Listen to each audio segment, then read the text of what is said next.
Hai. Hai. Usaha tidak mengkhianati hasil. Benarkah seperti itu? Beberapa ada yang protes. Saya udah usaha loh luar biasa ke sana kemari. Mencari alamat. Mencari alamat. Tapi rasanya kok hasilnya tidak kunjung datang. Benarkah usaha tidak mengkhianati hasil? Kalau menurut kami jawabannya adalah setiap usaha pasti ada hasilnya. Cuman hasilnya sesuai harapan atau tidak, ya kan? Tergantung. Tergantung sebetulnya gitu ya. Jadi sekali lagi setiap usaha itu ada hasilnya. Cuman hasilnya sesuai dengan ekspektasi kita waktu memulai usaha itu atau tidak. Nah, dan sebetulnya kita bisa mengamati. Iya. Dari usaha yang kita lakukan, kita bisa paling tidak memprediksi hasilnya. Iya, ya. Betul. Nah, kita mulai dari mana dulu? Kita mulai dari awal kita memulai usaha tersebut. Usaha yang kita lakukan itu selaras tidak dengan diri kita. Itu yang paling penting dulu. Betul. Kalau misal, jadi ada dua jalur ya, selaras atau tidak. Ya. Kita bahas dulu yang tidak ya. Kalau usaha yang kita lakukan, usaha ini ada macam-macam ya, bisa dalam bentuk usaha bisnis gitu ya, usaha mendapatkan hubungan gitu ya, dan lain-lain sebagainya lah gitu ya. Kalau memang usaha tersebut tidak selaras dengan diri kita, mungkin kita akan terjebak pada rasa yang kok kayaknya tidak menghasilkan hasil ya, gitu. Bisa jadi seperti itu ya, karena memang usaha tersebut tidak diperuntukkan untuk kita sebetulnya gitu. Atau jika ternyata, jadi selalu ada apa ya? Selalu alternatif ada alternatif, ya? Ada dua sisi gitu. Iya, kayak Dr. Strange itu ya, pas mau ngelawan Thanos itu ya. Saya melihat 1 dari 14 juta kemungkinan katanya. Nah, yang pertama adalah pada saat yang tadi ya, kita mau mulai usahanya dan itu ternyata tidak selaras dengan diri kita. Maka bisa jadi yang pertama adalah kita mendapatkan hasil yang tidak sesuai dengan ekspektasi kita dan kita merasa frustrasi secara rasa. Aduh, kok saya hasilnya tidak memuaskan ya, ya karena memang ini usahanya tidak diperuntukkan untuk kita sebetulnya gitu. Yang kedua bisa terjadi nih, yaitu kita mendapatkan hasil sesuai dengan ekspektasi kita memulai usaha ini. Usaha ini, tapi tetap begitu kita mendapatkan hasil, ada aja yang kurang rasanya. Terus mungkin dalam mendapatkan hasil yang ternyata memang kita inginkan, dalam usahanya tuh kayak ada yang dikorbankan. Iya, gitu ya. Betul. Jadi struggle gitu ya, fight banget gitu. Bahkan pada saat mendapatkannya masih ada aja sisi yang kosong gitu. Kayaknya nggak gini deh. Kayaknya ada yang kurang nih dalam hidup gue nih, gitu. Padahal udah dapat loh, gitu. Jadi pada saat mereka punya ekspektasi 5, begitu udah di 5, kayaknya kok ada yang kurang ya, pengen 10.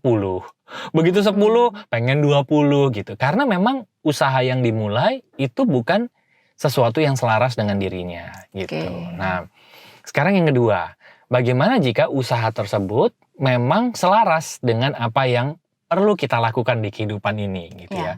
Yang ada 2 kemungkinan lagi. Bisa loh kita mengalami tantangan-tantangan juga. Pada saat ini udah selaras nih, tapi ada tantangan-tantangannya gitu ya. Mungkin jalannya tidak mulus gitu ya. Dan ada aja tantangannya. Tapi pada saat kita menghadapi tantangan tersebut, kita masih melakukannya dengan perasaan yang kekeh gitu ya, teguh gitu ya. Kita masih bahasanya, ya karena ini selaras, jadi ada energi-energi, ada hal-hal dari dalam diri kita tuh yang sebetulnya masih menyediakan apa yang kita butuhkan untuk melewati tantangan itu gitu. Betul, karena itu memang jalannya yang perlu gitu kan, yang perlu kita lalui gitu kan. Jadi kalau di usaha yang selaras dengan diri kita gitu ya, selalu ada saja tantangannya, tapi tantangannya itu memang ditujukan untuk membuat kita bertumbuh gitu. Karena itulah pelajaran-pelajarannya. Jadi kita tidak terjebak frustrasi rasa seperti yang sebelumnya yang tadi itu ya gitu. Nah, jadi apapun tantangannya kita bisa hadapi dengan ada energi yang tadi Rusi ceritakan ya, energi untuk terus keep on going melakukannya gitu. Nah, yang kedua, hasilnya pada saat kita mencapai hasilnya, wah itu kita merasakan kepuasan yang luar biasa. Bahkan tidak mendapatkan hasilnya pun pada saat kita melakukannya, kita sudah mendapatkan perasaan-perasaan yang menyenangkan sekali gitu. Jadi banyak orang bilang, oh Pak, kalau misalnya saya sudah melakukan sesuatu yang selaras dengan diri saya, berarti hidup saya jadi mudah ya. Jadi saya bisa kaya raya ya gitu kan.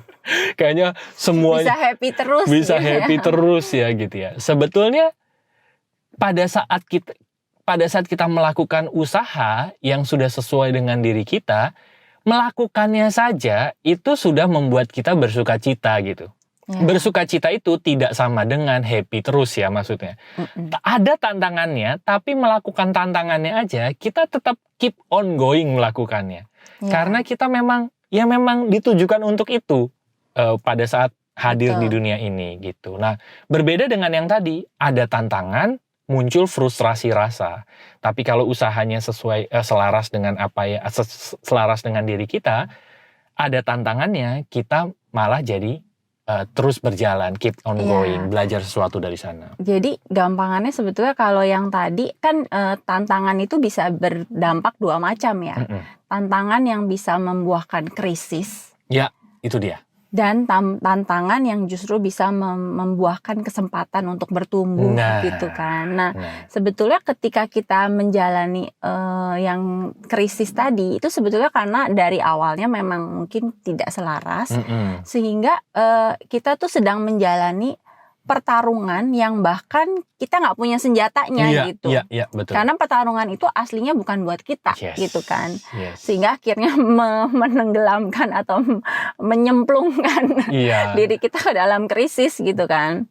Tapi kalau kita masuk ke dalam tanda kutip ya, pertarungan yang memang untuk kita punya senjatanya, hanya saja kita sedang dilatih untuk naik level, naik skill untuk pakai senjata yang kita punya. Sehingga begitu kita keluar dari pertarungan yang ini, hasilnya justru kita tuh jadi skillnya naik gitu kan. Jadi seseorang yang lebih bijaksana gitu kan, dengan energi-energi yang lebih nyala gitu. Nah itu yang membedakan tantangan yang walaupun dari luar kelihatannya sama-sama tantangan, tapi secara rasa, secara jalan gitu ya, secara keselarasan berbeda gitu kan. Nah sekarang pertanyaannya adalah, bagaimana jika sekarang saya lagi dalam kondisi yang pertarungan menimbulkan krisis? Lalu bagaimana supaya usaha yang saya lakukan sekarang itu tidak mengkhianati hasil lagi ya, gitu ya. Nah itu gimana step pertamanya? Kalau dari sisi human design usaha aja, tidak mengkhianati hasil di jalan yang sebetulnya nggak selaras untuk kita, ya sebetulnya tinggal diambil pelajarannya. Walaupun di tantangan yang krisis sekalipun, begitu kita punya kesadaran untuk belajar sesuatu, bahkan belajarnya itu adalah ternyata kita tahu bahwa oh ini bukan buat kita, itu aja udah sesuatu kan. Udah satu step lebih maju udah pertumbuhan kesadaran gitu. Jadi dilepas dulu kacamatanya bahwa hasil itu harus selalu apa yang kita inginkan. Sebetulnya hasil itu tidak selalu seperti yang kita inginkan, apalagi kalau di jalan yang memang nggak selaras.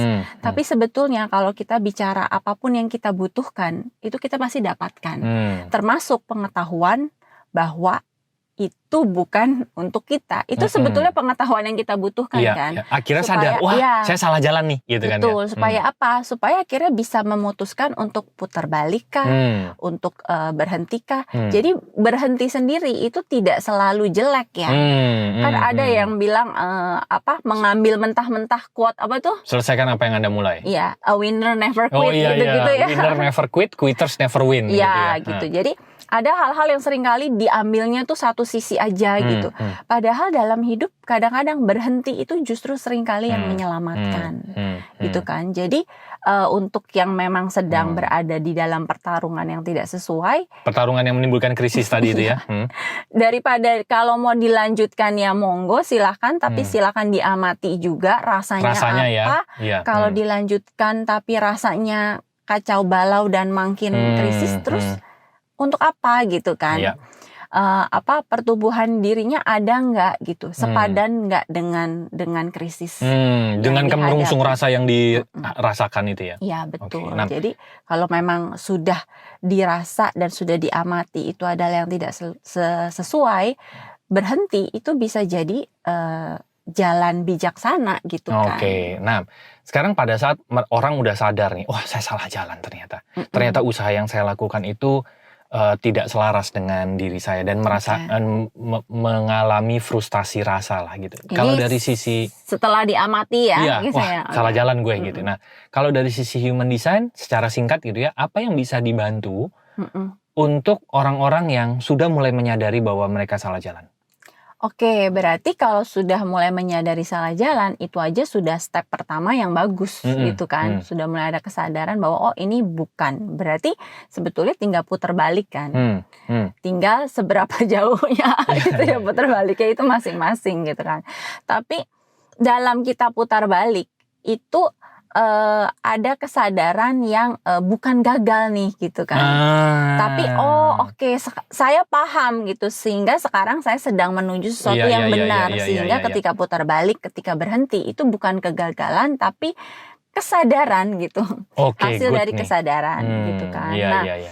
Yang human design bisa bantu adalah sebetulnya kalau sudah tahu itu bukan buat saya, maka lalu apa yang buat saya? Kan biasanya itu pertanyaan selanjutnya. Nah, inilah sebetulnya yang bisa ditemukan, dieksplor dengan human design. Oke, kalau yang itu bukan, lalu apa yang iya, apa yang selaras gitu kan. Jadi putar baliknya itu bukan lagi putar balik yang mencoba lagi nanti masuk lagi ke jalan yang mana lagi. Muter balik lagi ya. Gitu. Tapi kita putar balik, kemudian kita mengarah ke kali ini arahnya yang selaras. Iya.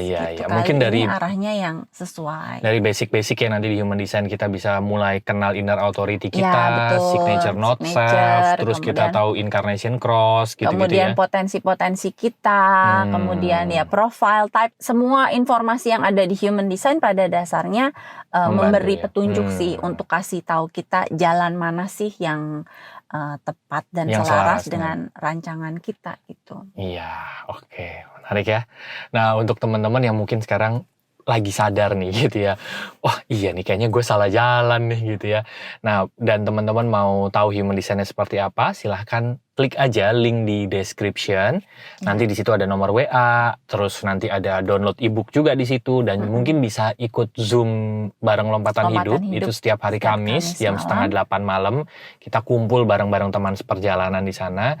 Siapa tahu nanti kita bisa ngobrol-ngobrol lebih lanjut di sana. Jadi coba cek di description ya. Di situ ada banyak link, banyak kontak yang teman-teman mungkin bisa butuhkan di sana. Oke, kita ketemu lagi di episode mendatang. Thank you. Bye-bye. See you.